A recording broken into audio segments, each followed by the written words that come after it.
Good evening. Thanks for your patience with our as we kind of figure out the technology, and thank you very much for joining us to watch Ferguson Rises tonight. I don't know about you, it's sort of like all kinds of things. I felt like I was seeing it for the first time again, and I was kind of feeling all those same emotions. But I'm very grateful that it ended on such a hopeful note. And I think our panel tonight is about helping us try to figure out how do we take the injustice that we know here in Wisconsin, how do we turn our energy into a force for good.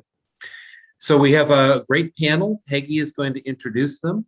I'll just pass over to the moderator for our panel, Peggy West Schroeder, who is the campaign director for Wisdom and for Expo. So take it away, Peggy. All right. Thank you, David. All right. So we're excited to have this great panel to discuss this powerful documentary that we just watched, try to process some of these things. So I'm very proud to introduce Reverend Carrie Parker from the Wisconsin Council of Churches, Pardeep Kalika, who is the executive director of the Interfaith Conference of Greater Milwaukee, Wasim Malas, who is with Wisconsin Muslim Civic Alliance, and Carl Fields, Expo Racine organizer. So we're going to start off having a discussion on just a couple questions. And the first question that we have tonight is, what lessons can we take from Ferguson and apply to Wisconsin? And we will do ladies first and start with Reverend Parker.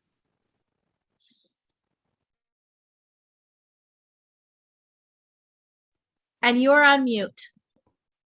Somebody's got to do it first. Definitely. So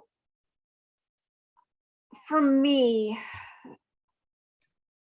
I think a really important lesson, especially for a state in the upper Midwest, is to be willing to let go of our terminal, tragic commitment to niceness. The video talked about respectability politics. Respectability politics are never going to win the day. Relationships will, every time. So we can talk until the cows come home. It's Wisconsin, right? About making the truth visible and unavoidable and showing up and all those things we know as organizers. But I think this idea of letting go of niceness for the sake of niceness has to be in there somewhere.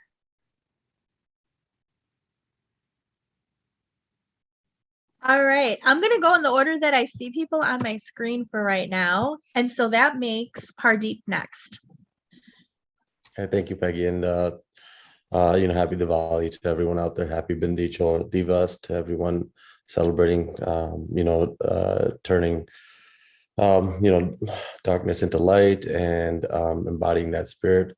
And I agree with Reverend Parker is that I think that one of the things that, and this documentary is always heavy to watch. I mean, that's, from the perspective of a former police officer, former educator, like it's just, there's the former business owner, I think I felt for, there's feelings that you have for everyone in this community, from the local store owner, the cops trying to do the right thing, the families and community trying to do the right thing, to the family of Michael Brown. And it's just, I think Reverend Parker is right. I think kindness without commitment to change and really having a deep understanding of the pain inflicted is just false absolvement at the end of the day. And we have to reconcile with that, and that there's a lot of work to be done. There's a lot of work to be done all around. And the heaviness of all of this documentary really details a lot of that work that needs to be done with the man who kind of was having sort of this understanding and saying, okay, well, this kindness and whatever that feels like is not going to be enough. Yeah, like that. And in the Midwest, we definitely do have that spirit.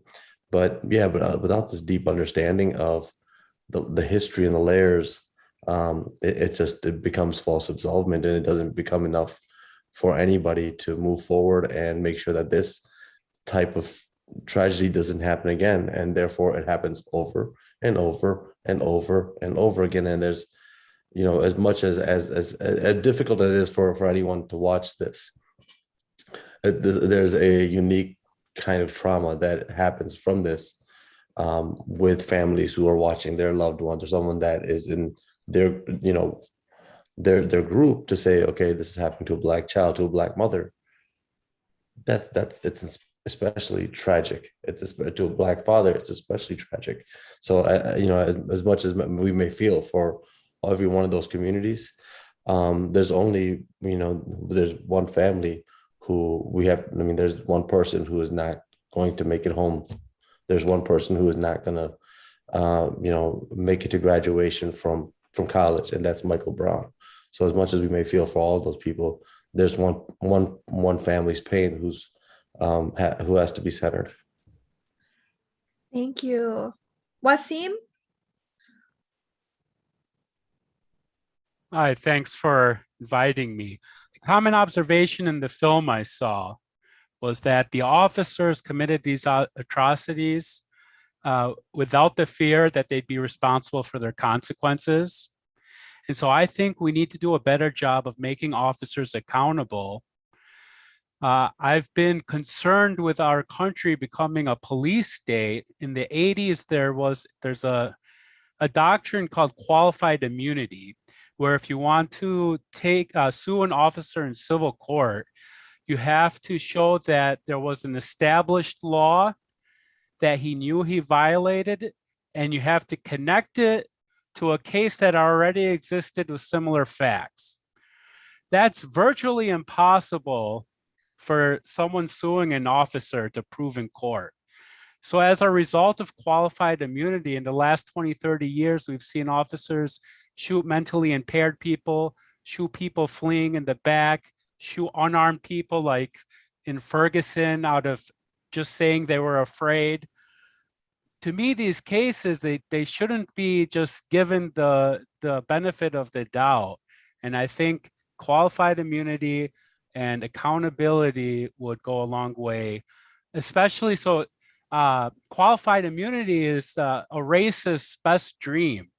It allows them to act upon it, and we need to nip that in the butt. And hopefully, I think we'd see these atrocities go down if people thought they'd be responsible for what they did. Thanks. Wonderful, Wasim. Thank you.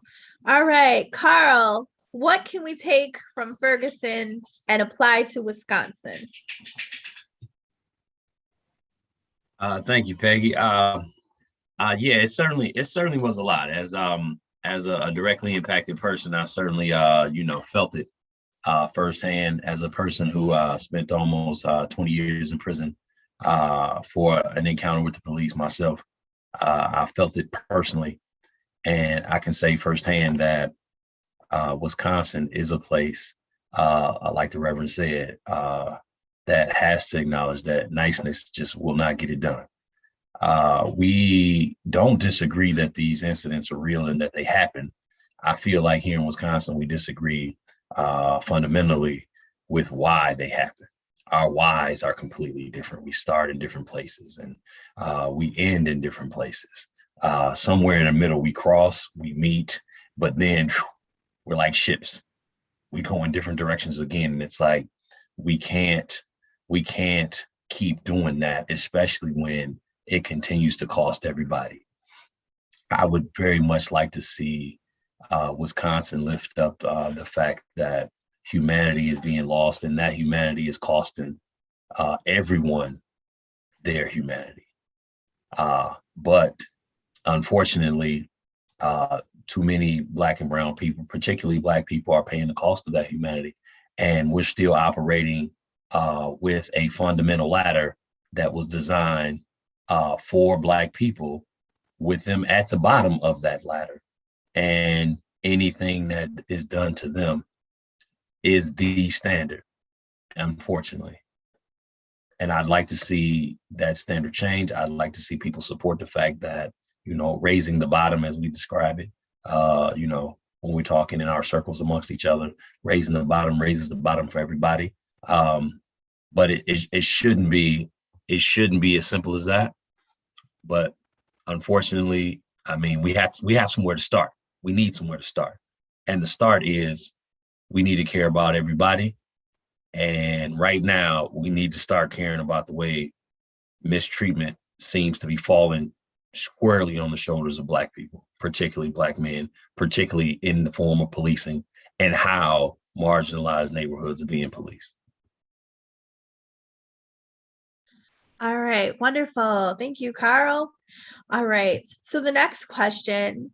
Towards the end of the movie, the minister, the very lively minister, says, we must live as though we've already won, because he believed that they had already won.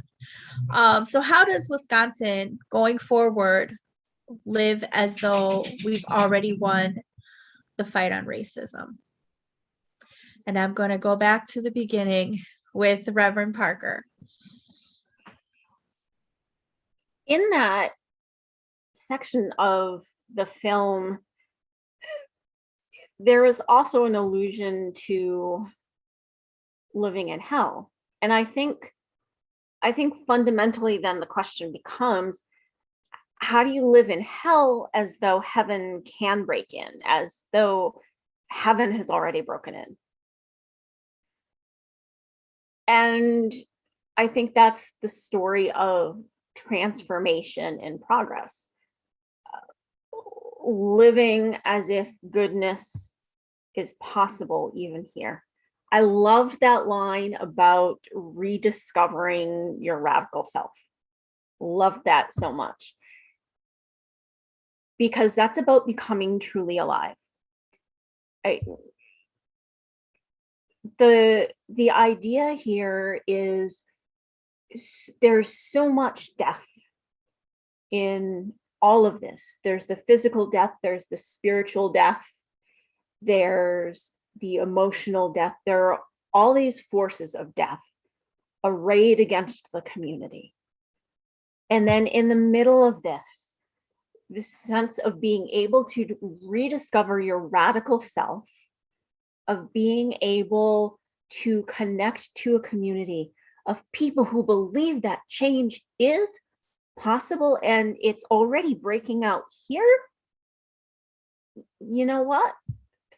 You've won. You're right. You've actually won. You're watching the vestiges of the old system that needs to die, that is dying, lashback. So you live in that radicalism and in that community every day, and you let that nurture you amid death. All right, wonderful. Thank you. Pardeep? I just want to, is Lisa, are you? Yes, she's doing a call to action at the end. Oh, gotcha. Okay. Yes. All right. She's hanging out. All right, sister, I just want to make sure you were, we got you. Okay. Thank All right. you. Yeah, I mean, so this question, I think it kind of take the win. I think the win is, I think when we speak about faith and we speak about sort of the win is the hope. The win is the power of the people. The win is that breath of life that we all need to keep going forward. And I've been part of film projects before, so I know that the win, I mean, we need to have that in there. But I do think that it, within the faith world, we sometimes do have a certain delusional sort of, and it's good, and it's something that we should have. It's healthy, I don't know. I feel like there's so much work that needs to be done, and I think that there's steps that need to be taken tonight. Congratulations to Chief Norman. It's not that sometimes it's not that he's perfect. It's not that he's going to say, I mean, it's not going to, there's going to be, issues, there's going to be tragedies, there's going to be all of that. But I think that wherever we are and whatever we can do in the small roles that we play, we need to make sure that we're doing our part. And sometimes that part is speaking to the power, speaking to the places, speaking to wherever that could be. So I think it's giving us encouragement to say, hey, let's all speak up. Let's all make sure that we're doing our part, wherever that part may be. Wonderful. Thank you so much. Wasim. If the whole world was against me, but God was happy with me, I'm successful. And I think that's the mentality we should have. We can't control how people feel. We just have to do what we think is right. And the results won't matter in the end. And we just need to keep that type of optimistic look. Very good perspective. Thank you. Carl, where's the win? How do we win? The win is with the people. The win is in the people power. The win is in the fact that Wisconsin has, 6 million people, and we're all paying for the misgivings of bad policy. And we all see it, and it's being described poorly. We got to get out in front of that in some clever and strategic way. And somehow we have to be really and truly bringing those who are living bad policy to the table.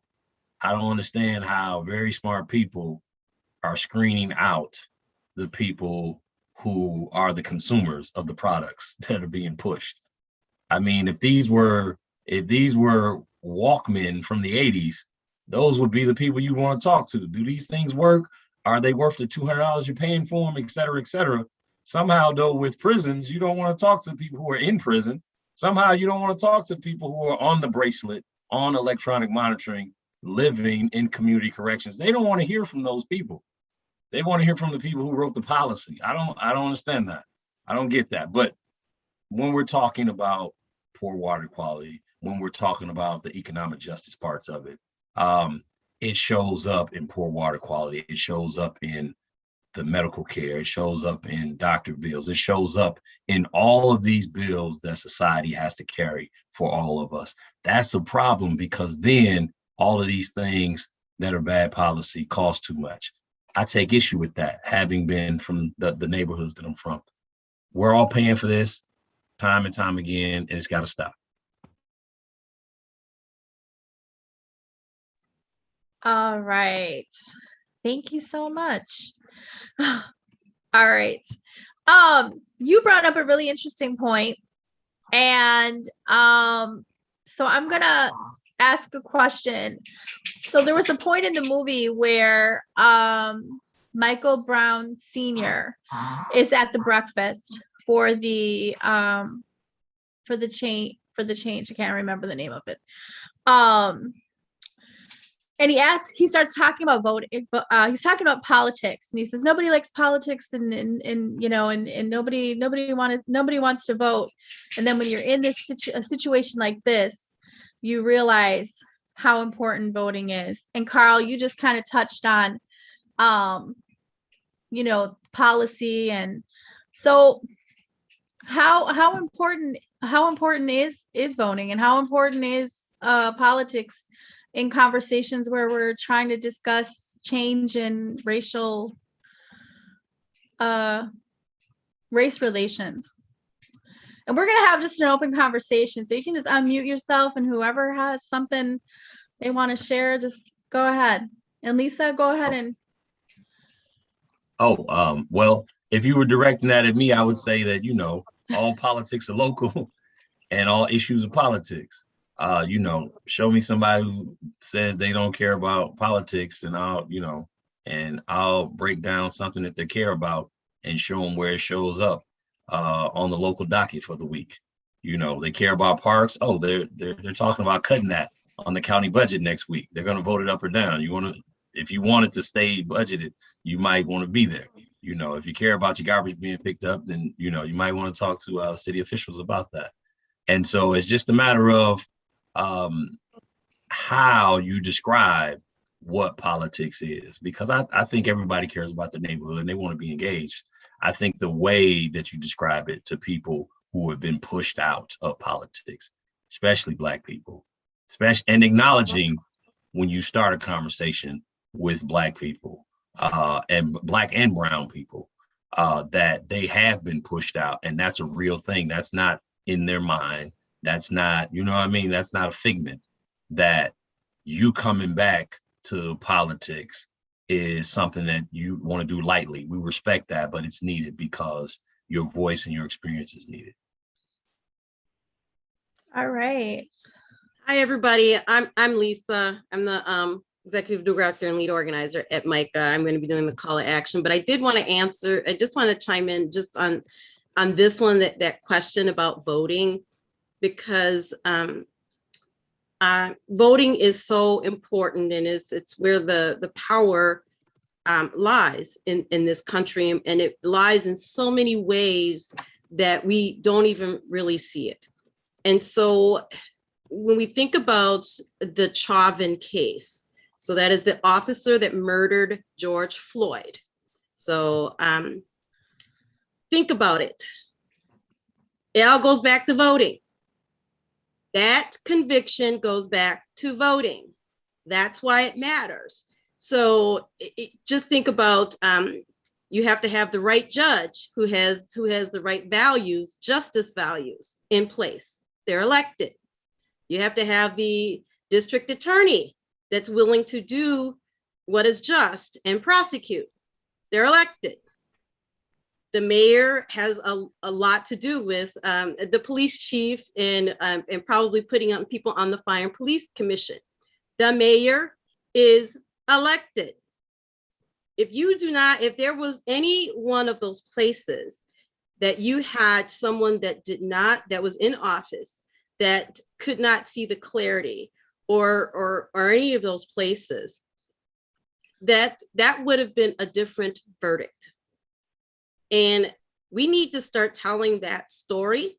We need to start repeating it. I think we need to figure out some clips, because I really believe that if people really fully understood that about voting, then they see exactly how powerful it could be.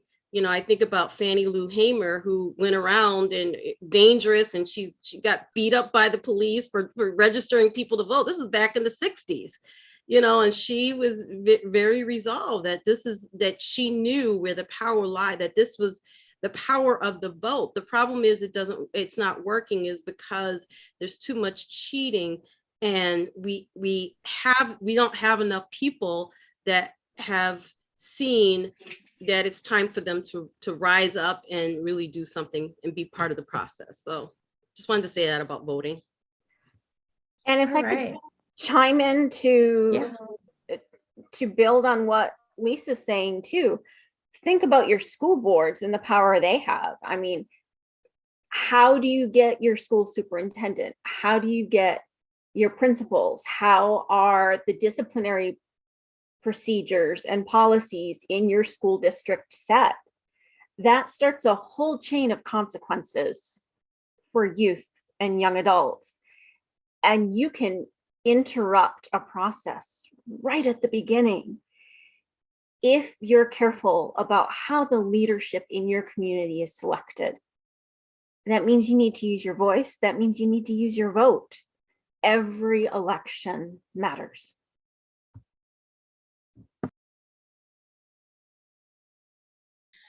Very true. Pardeep? I'll just say ditto. I think just I think that's where the win is. That's what I think that people were engaged. People, I think that people care about the issues. Sometimes we may not care for the people running for office. Sometimes we, you see the same people, it's just the same people.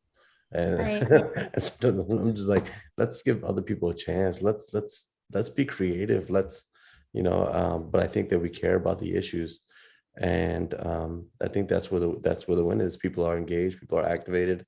Looking at 2022, 2024, really what you're seeing right now within, Carrie talked about it, we talked about it. You're seeing the weaponizing of politics happening very intentionally.